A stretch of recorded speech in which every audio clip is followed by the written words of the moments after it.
करेंगे chapter number 4, जिसमें हम बात करेंगे मित्र और संबंधियों के बारे में। एक परीक्षार्थी को दोस्तों और रिश्तेदारों से कैसा व्यवहार करना चाहिए। कई बार कुछ विद्यार्थी उनके दोस्त या रिश्तेदार जो भी कुछ कहते हैं उससे बहुत ज्यादा प्रभावित हो जाते हैं। यह परेशानी मानसिक बेचैनी में तब्दील हो जाती है और आसानी से जाती नहीं। कई बार दोस्त या रिश्तेदार कुछ इतना कड़वा या कटु बोल देते हैं जिससे हम निराश या हताश हो जाते हैं। हमें इसी समाज में रहना है, इसलिए इन लोगों का साथ छोड़ा भी नहीं जा सकता और ना ही इनसे हम दूर भाग सकते हैं। क्या इन सब के बीच में रहते हुए हम अपने अंदर कुछ ऐसा परिवर्तन कर सकते हैं कि इन सब की बातों का हमारे ऊपर ज्यादा असर ना हो और हम नकारात्मकता से बचे रहें? सबसे पहले तो आपको यह समझना है कि वैचारिक मतभेद होना उतना ही प्राकृतिक और स्वाभाविक है जितना कि विचारों का मिलना। जब हम समाज में रहेंगे तो जाहिर सी बात है लोग हमारे ऊपर टिप्पणी करेंगे और हमारे जीवन को लेकर अपने विचार व्यक्त करेंगे। अगर हम सिर्फ प्रशंसा ही सुनना चाहते हैं और किसी भी प्रकार की आलोचना हमें विचलित कर जाती है तो यह सही दृष्टिकोण नहीं है। यह जानना जरूरी है कि चाहे प्रशंसा हो या चाहे आलोचना हो, यह किसी भी तरह से हमारा परिणाम प्रभावित नहीं करती, बल्कि यह सिर्फ एक दिशा मात्र है। यहां पर मैं परीक्षा के परिणाम की बात कर रहा हूं। उदाहरण देकर समझाता हूं। मान लीजिए आप कलेक्टर बनना चाहते हैं, आईएएस बनना चाहते हैं और आपके मित्र आपकी दिन रात तारीफ करते हैं और आप यह तारीफ सुनकर बहुत प्रसन्न हो जाते हैं, खुश हो जाते हैं। तो क्या यह प्रसन्नता आपको कलेक्टर बना सकती है? जी नहीं। अगर आप कलेक्टर बनेंगे तो केवल अपनी मेहनत, अपने पुरुषार्थ से बनेंगे। यदि आपके सारे मित्र पूरे साल आपकी प्रशंसा भी करते रहें तो भी आपका परिणाम केवल आपकी मेहनत पर ही निर्भर होगा। अब इसी बात को पलट कर देखते हैं। मान लीजिए अब आपके मित्र हैं, वो आपकी सिर्फ आलोचना ही करते हैं, तो उससे भी फिर आपका परिणाम प्रभावित नहीं होना चाहिए, क्योंकि इस स्थिति में भी आपका परिणाम केवल आपकी मेहनत पर ही निर्भर करेगा। यानी कि आपके मित्र या रिश्तेदार आलोचनात्मक रवैया रखते हैं या प्रशंसनात्मक, दोनों ही सूरतों में आपके परिणाम पर कोई फर्क नहीं पड़ता। फर्क सिर्फ इस बात से पड़ेगा कि आपने तैयारी कितनी अच्छी की है।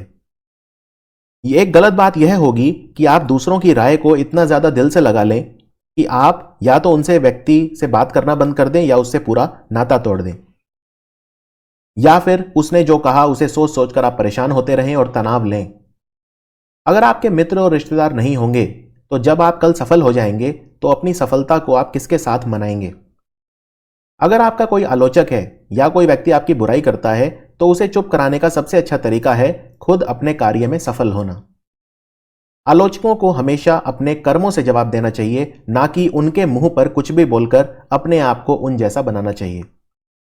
यही तो एक पढ़े लिखे और बुद्धिमान व्यक्ति की निशानी है। देखिए, एक उदाहरण देता हूं आपको। आप मान लीजिए कि आप किसी नदी के साइड में खड़े हैं। नदी में जाने के लिए जैसे ही कोई नाव रवाना होती है तब किनारे पर खड़े हुए लोग उस नाव की बात करते हैं। लोग तब तक ही नाव के बारे में बातें करते हैं जब तक कि उससे वो सरोकार रखते हैं, जब तक वो नाव उन्हें दिखती रहती है। कुछ ही समय के बाद जैसे ही वो नाव आंखों से ओझल हो जाएगी, लोग उसके बारे में बात करना बंद कर देंगे। फिर उनका ध्यान किसी और नाव के ऊपर चला जाएगा जो उन्हें दिखाई दे रही होगी। कहने का मतलब यह है कि लोग आपके बारे में तब तक बातें करते ही रहेंगे जब तक आप उन्हें दिखते रहेंगे या आप तक उनकी पहुंच रहेगी। यही तो मानव प्रवृत्ति है। इसके बारे में सोचकर क्या परेशान होना। जब तक कोई व्यक्ति सामने दिखता है लोग उसके बारे में बोलते ही हैं। अगर कभी आपके मन में निराशा आए तो आप उस दिन को याद करो जो आपका पहला पढ़ाई का दिन था। आपने कितनी तैयारी की थी कि आप नए साल में पढ़ेंगे। आपने नया रजिस्टर खरीदा, नया पेन, नई पेंसिल, नई किताबें, नया कमरा बनवाया या फिर अपना कमरा व्यवस्थित किया। आपके अंदर इतनी ऊर्जा थी, इतना जोश था। आपने सोच लिया था कि मैं इतनी मेहनत करूंगा कि एग्जाम क्लियर करना तो एक बहुत छोटी सी बात लगेगी। आपका निश्चय एकदम अटल था। आपके अंदर एक अलग ही उत्साह था। आपका संकल्प देखते ही बनता था। तो फिर आज अचानक क्यों अपने निश्चय को बदलना? क्यों दुखी या तनावपूर्ण होना सिर्फ इसलिए कि आपके किसी नजदीकी व्यक्ति ने कुछ कह दिया जो आपको पसंद नहीं? कभी भी अगर कोई व्यक्ति कुछ गलत कहे तो क्रोध मत करिए। अगर दूसरे व्यक्ति को पता है कि आप क्रोधी हैं तो वो जानबूझकर आपको और ज्यादा उकसाएगा। जीवन के इस शतरंज के खेल में आप एक मोहरा बनकर रह जाएंगे। लोग आपको उकसाकर अपना उल्लू सीधा कर लेंगे। क्रोध में बुद्धि खत्म हो जाती है। महानता किसी को पलटकर जवाब देने में नहीं है, महानता है वहां से चुपचाप निकल जाने में। अपने मन को रोको। शायद आपका मन आपसे यह कहेगा कि यह कायरता है, परंतु यह कायरता नहीं है, यह समझदारी है। विवेकशील व्यक्ति हमेशा शांत रहता है। एक बात और समझिए, बहुत ज्यादा दोस्त मत बनाइए। सिर्फ 2 या 3 अच्छे दोस्त हों उतना ही काफी है। उतने ही रिश्ते बनाइए जितने आप निभा सकें। दोस्तों से मिलो, बातें करो, लेकिन बहुत ज्यादा उनके निजी जीवन में रुचि मत रखो। अगर आप उनके जीवन में ज्यादा रुचि लेंगे तो फिर आप उनसे तुलना भी करने लगेंगे। तुलना करने से फिर वो मित्रता नहीं रहेगी और आप अचानक उन्हें अपने प्रतिद्वंदी की तरह देखने लगेंगे। आप चाहेंगे कि उनसे ज्यादा कमाएं, उनसे ज्यादा आपका अच्छा करियर हो। आपके मन में यह विचार आएगा कि आप उनसे बेहतर बनकर उन्हें नीचा दिखाएं। एक बार यह विचार आपके मन में आ गया तो आपके मित्र भी फिर इसे भांप लेंगे। फिर वैसा ही रवैया वो आपके प्रति रखेंगे जैसा आप उनके प्रति रखते हैं। याद रखिए, यह जीवन एक दर्पण है। आप जो इसे दोगे वही टकराकर आपके पास आएगा। अगर आप प्यार दोगे तो प्यार आएगा, नफरत दोगे तो नफरत ही वापस आएगी। अगर आप अपने दोस्तों का सच में हित चाहेंगे तो आप भी देखेंगे कि यह प्रेम भावना उनके पास पहुंचेगी और वो भी आपके प्रति वैसी ही भावना रखेंगे।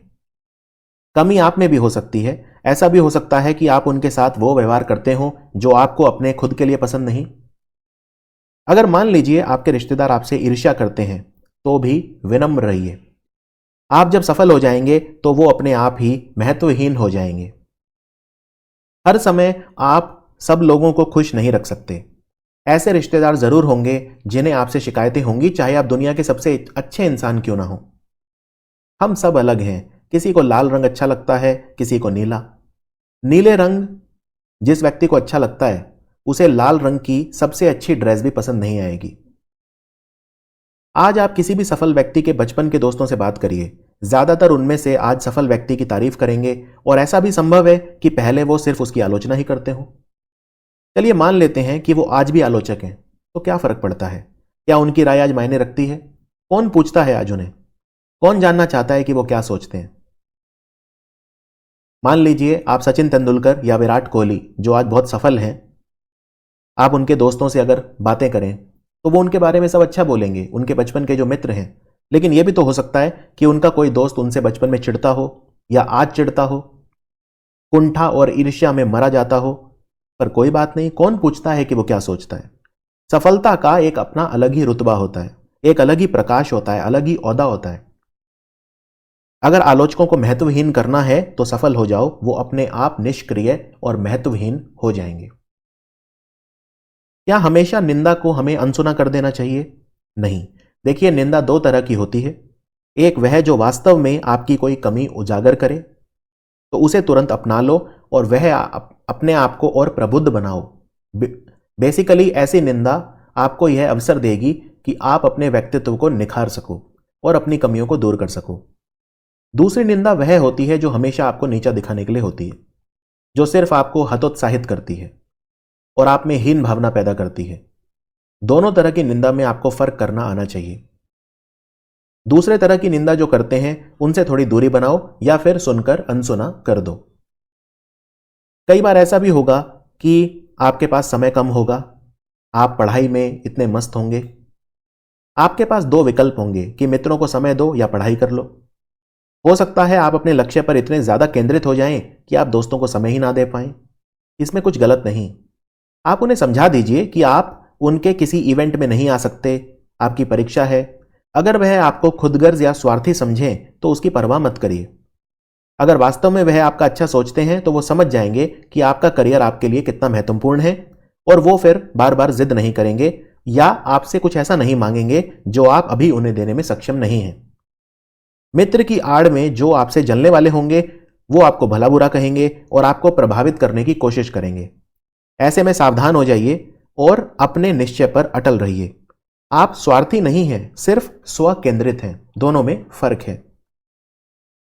तो उम्मीद करता हूं ये जो चैप्टर था इसने आपको एक नई ऊर्जा दी होगी कि मित्र और रिश्तेदार जो हैं उनसे कैसे हमें बिहेवियर हमारा होना चाहिए उनके प्रति। अगला जो चैप्टर होगा मेरी ऑडियो बुक में वो होगा काम और उत्पादकता, यानी